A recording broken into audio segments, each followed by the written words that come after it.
Hello again. It's time for Chapter 4 of The Call of the Wild. As a review, in Chapter 3, Buck and Spitz finally had their fight to determine who was going to be the supreme sled dog, and Buck won, and Spitz is dead. Chapter 4, Who Has Won to Mastership? Hey, what I say? I speak true when I say that Buck two devils. This was Francois's speech next morning when he discovered Spitz missing and Buck covered with wounds. He drew him to the fire and by its light pointed them out. Dat Spitz fight like hell, said Perrault as he surveyed the gaping rips and cuts. And dat Buck fight like two hells, was Francois's answer. And now we make good time. No more Spitz, no more trouble, sure. While Perrault packed the camp outfit and loaded the sled, the dog driver proceeded to harness the dogs. Buck trotted up to the place Spitz would have occupied as leader. But Francois, not noticing him, brought Solex to the coveted position. In his judgment, Solex was the best lead dog left. Buck sprang upon Solex in a fury, driving him back and standing in his place. Eh? Eh? Francois cried, slapping his thigh gleefully. Look at that Buck. Him kill that Spitz, him think he take his job. Go away, Chook, he cried. But Buck refused to budge. He took Buck by the scruff of the neck, and though the dog growled threateningly, dragged him to one side and replaced Solex. The old dog did not like it, and showed plainly that he was afraid of Buck. Francois was obdurate, but when he turned his back, Buck again displaced Solex, who was not at all unwilling to go. Francois was angry. Now, by gar, I fix you, he cried, coming back with a heavy club in his hand. Buck remembered the man in the red sweater and retreated slowly, nor did he attempt to charge in when Solex was once more brought forward. But he circled just beyond the range of the club, snarling with bitterness and rage, and while he circled, he watched the club so as to dodge it if thrown by Francois, for he has become wise in the way of clubs. The driver went about his work, and he called to Buck when he was ready to put him in his old place in front of Dave. Buck retreated 2 or 3 steps. Francois followed him up, whereupon he again retreated. After some time of this, Francois threw down the club, thinking that Buck feared the thrashing. But Buck was in open revolt. He wanted not to escape a clubbing, but to have the leadership. It was his by right. He had earned it, and he would not be content with less. Perrault took a hand. Between them, they ran him about for the better part of an hour. They threw clubs at him, he dodged. They cursed him and his fathers and mothers before him and all his seed to come after him down through to the remotest generation and every hair on his body and drop of blood in his veins. And he answered curse with snarl and kept out of their reach. He did not try to run away, but retreated around and around the camp, advertising plainly that when his desire was met, he would come in and be good. Francois sat down and scratched his head. Perrault looked at his watch and swore. Time was flying, and they should have been on the trail an hour gone. Francois scratched his head again. He shook it and grinned sheepishly at the courier, who shrugged his shoulders in a sign that they were beaten. Then Francois went up to where Solex stood and called to Buck. Buck laughed, as dogs laugh, yet kept his distance. Francois unfastened Solex's traces and put him back in his old place. The team stood harnessed to the sled in an unbroken line, ready for the trail. There was no place for Buck save the front. Once more Francois called, and once more Buck laughed and kept away. Throw down the club, Perrault commanded. Francois complied, whereupon Buck trotted in, laughing triumphantly, and swung around into position at the head of the team. His traces were fastened, the sled broken out, and with both men running, they dashed out onto the river trail. Highly as the dog driver had forevalued Buck with his 2 devils, he found, while the day was yet young, that he had undervalued.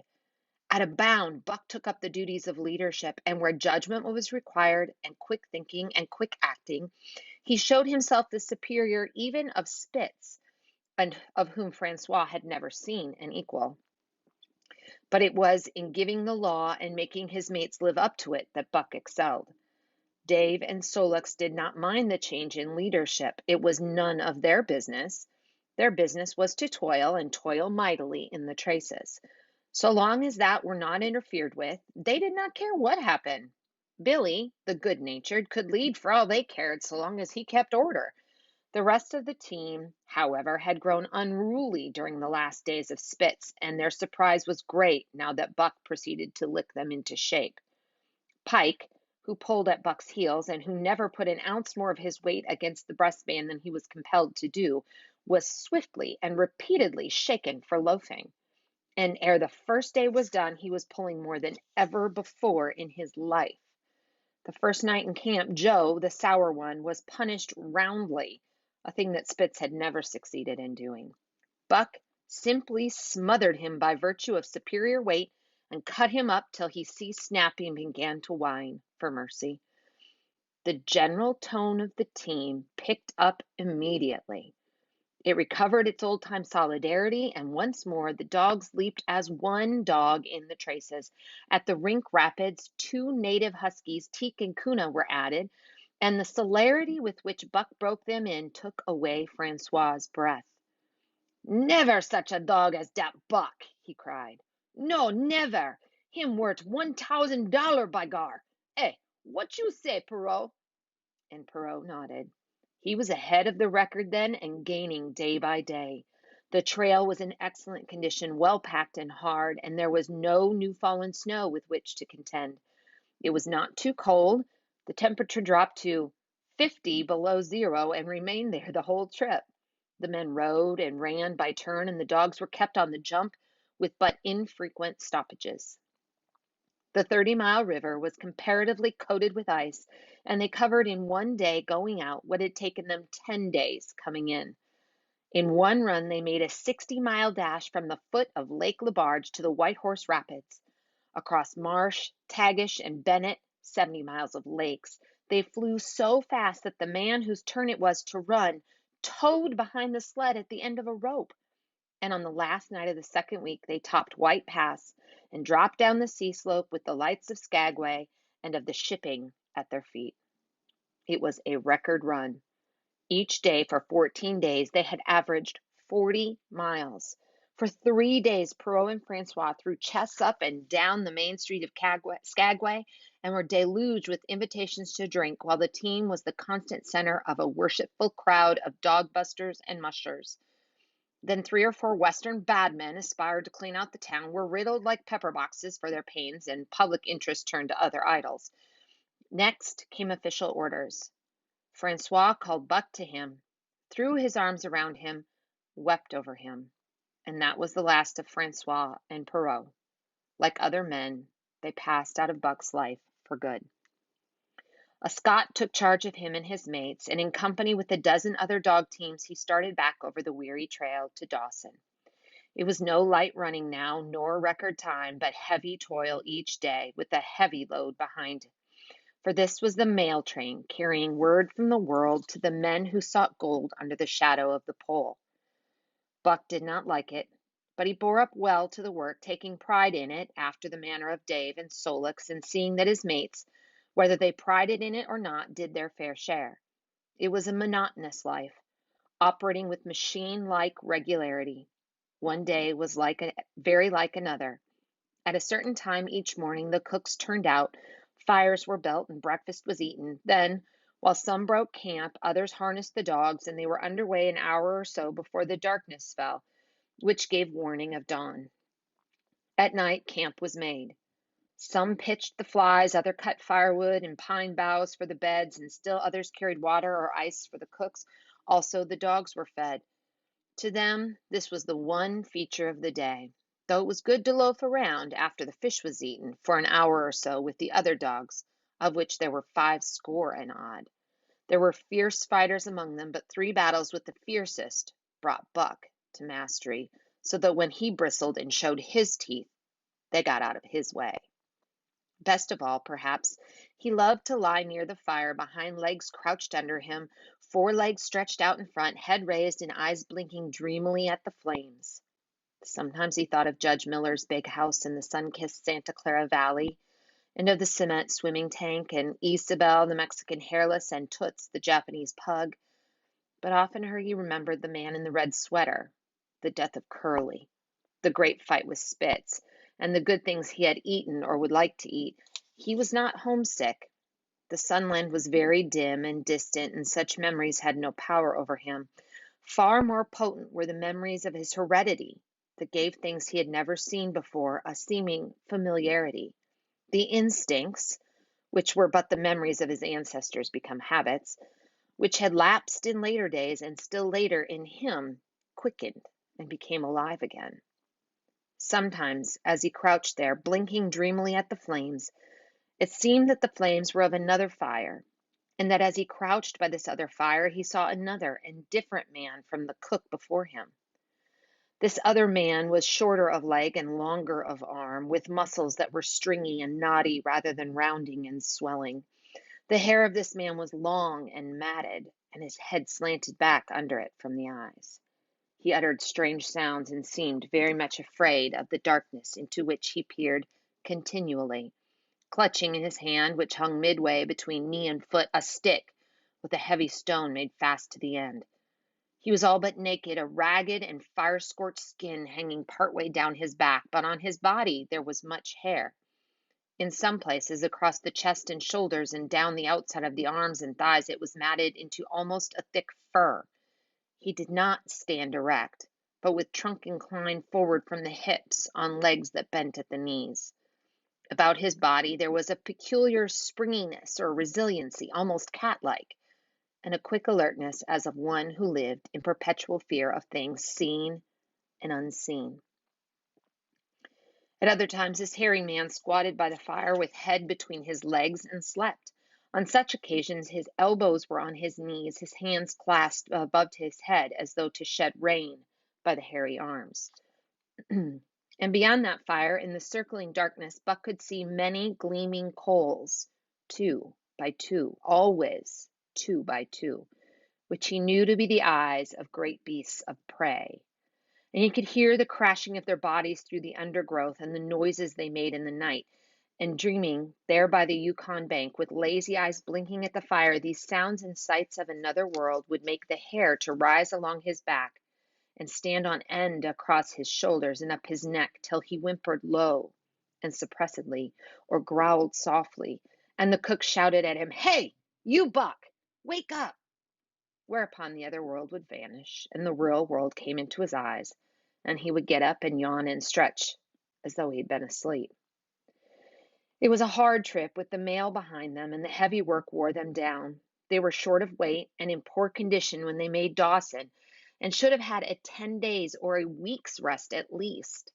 But in 2 days' time they dropped on the Yukon bank for the barracks, loaded with letters for the outside. The dogs were tired, the drivers grumbling, and to make matters worse, it snowed every day. This meant a soft trail, greater friction on the runners, and heavier pulling for the dogs.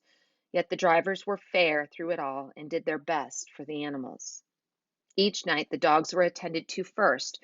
They ate before the drivers ate, and no man sought his sleeping robe till he had seen to the feet of the dogs he drove. Still, their strength went down. Since the beginning of the winter, they had traveled 1,800 miles, dragging sleds the whole weary distance, and 1,800 miles will tell upon life of the toughest. Buck stood it, keeping his mates up to their work and maintaining discipline, though he too was very tired. Billy cried and whimpered regularly in his sleep each night. Joe was sourer than ever, and Sol-leks was unapproachable, blind side or other side. But it was Dave who suffered the most.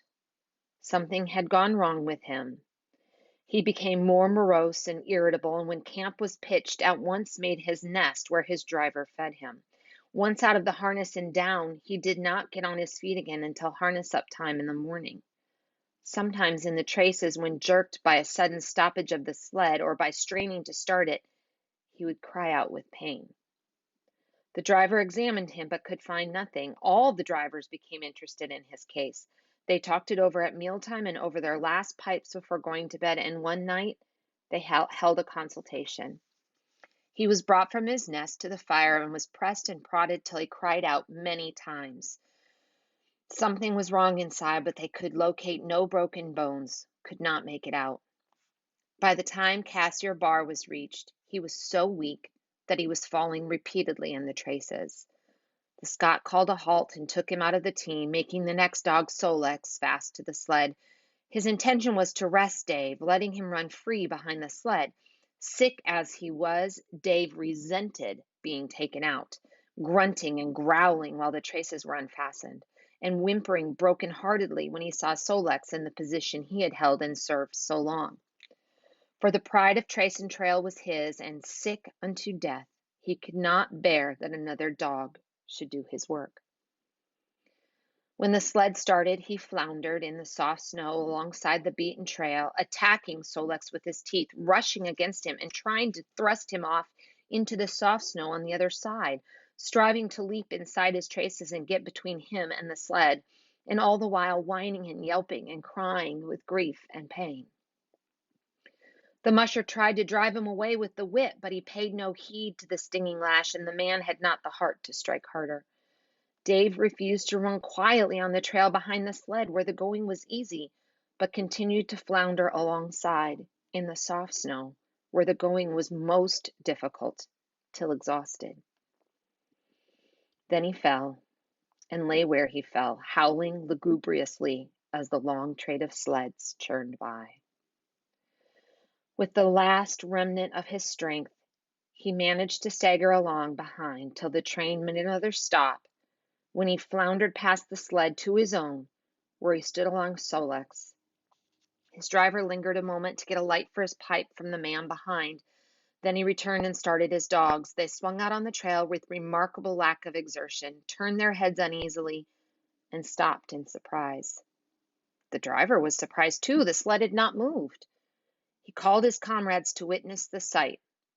Dave had bitten through both of Sol-leks' traces and was standing directly in front of the sled in his proper place.